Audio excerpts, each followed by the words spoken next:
Shalom, selamat pagi saudara semua.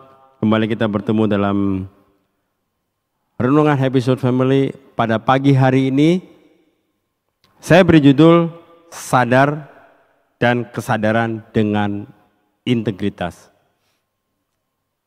Kata-kata integritas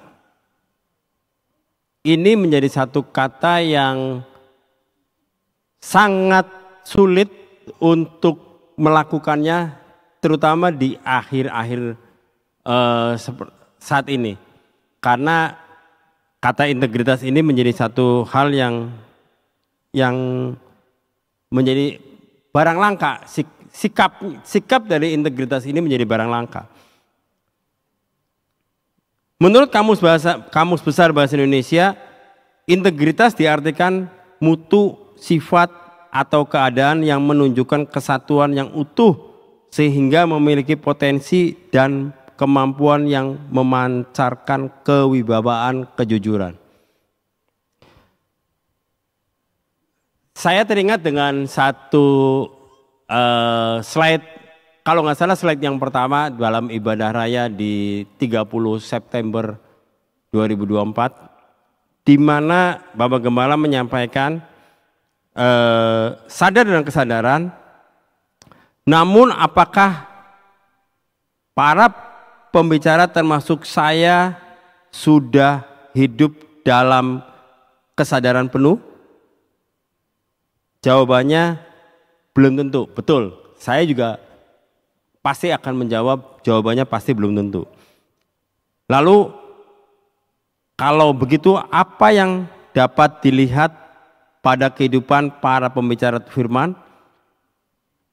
Di sini Bapak Gembala menjawab pertanyaan sendiri dengan sangat mudah, yaitu dari buah-buahnya, yaitu sebagai pelaku firman yang berintegritas. Kata integritas inilah yang mengusik saya bahwa ternyata memang di akhir-akhir zaman seperti ini, kata integritas itu menjadi satu kata yang sangat sulit untuk membuktikannya. Integritas banyak dipakai orang dalam kehidupan profesional, dalam bekerja, tapi sebagai pengikut Kristus, kata integritas ini sendiri pun menjadi satu hal yang sangat penting sekali buat kita.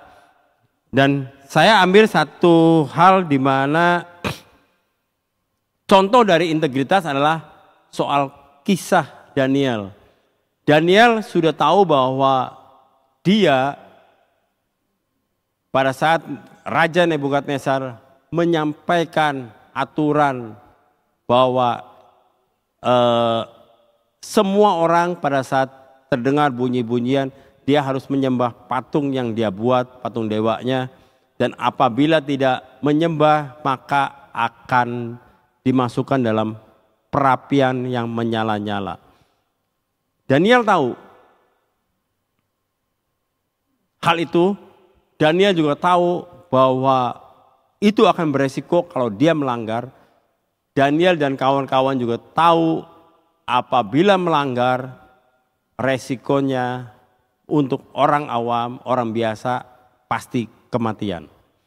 Tetapi satu hal yang Daniel lakukan, dia tetap percaya bahwa Allah yang dia sembah, bahwa Allah yang dia hidupi selama ini akan menyelamatkan, akan menolong dia, bahwa dia tidak akan terpengaruh dengan aturan raja untuk menyembah patung yang dia buat. Dan terbukti Daniel lakukan itu. Satu hal lagi yang menjadi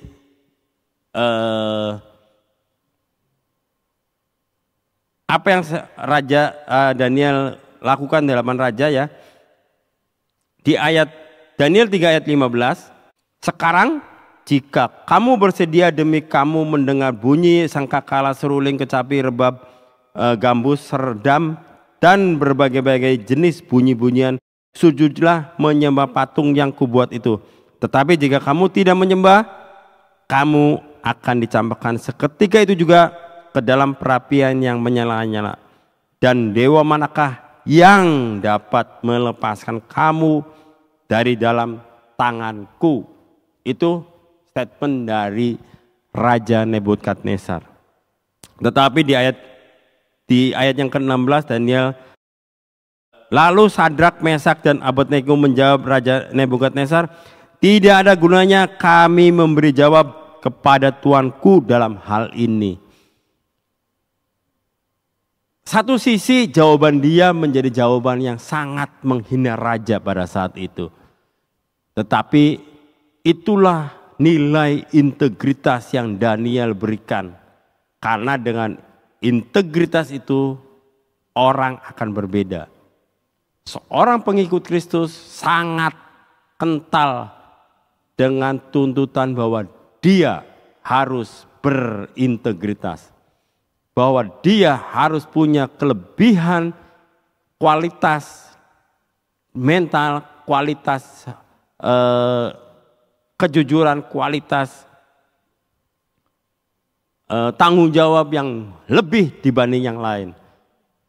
Tetapi inilah yang membedakan bahwa dia berintegritas atau tidak.